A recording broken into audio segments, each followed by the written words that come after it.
Hello, world, I am anonymous. I have been researching the cult for a long time, and here are some of the things that I found, which have yet been brought to the attention of the public.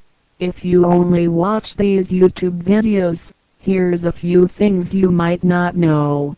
Scientology and the organizations that promote it have remained highly controversial since their inception.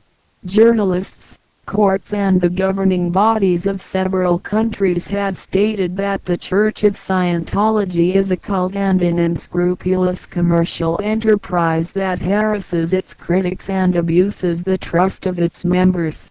Scientology officials argue that most negative press has been motivated by interest groups and that most of the controversy is past history. How can the whole world be wrong? The Church of Scientology defines Scientology as the study of truth. Scientology would be a study of knowledge, Hubbard stated in 1952. So why are your members not allowed to visit sites such as www.zenu.net or www.whyaretheydead.net? Why do you restrict their access to the internet? Why do you restrict their access to knowledge? If the statement is true, L or H, yes, I understand I'm speaking to a dead man, then you shouldn't mind us poking around a little bit and gaining this knowledge. Many of you are confused.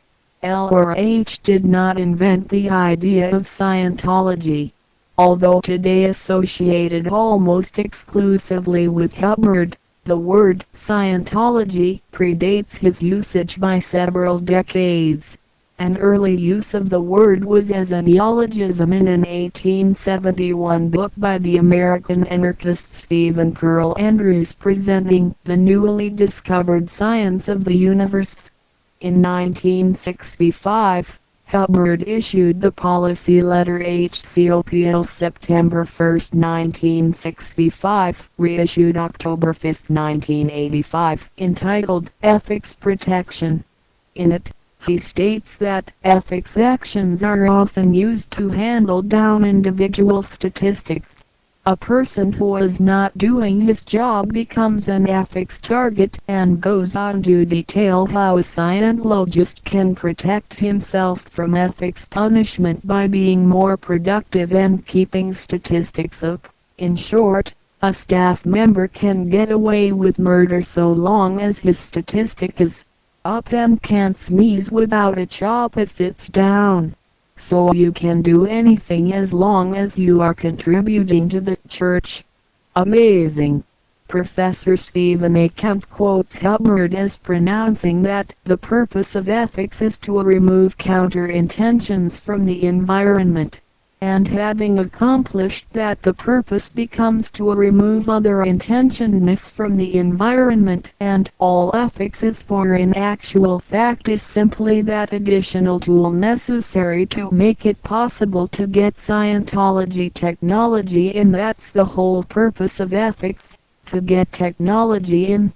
What this translates to, says Kemp, is a peculiar brand of morality that uniquely benefited the Church of Scientology. In plain English, the purpose of Scientology ethics is to eliminate opponents, then eliminate people's interests in things other than Scientology.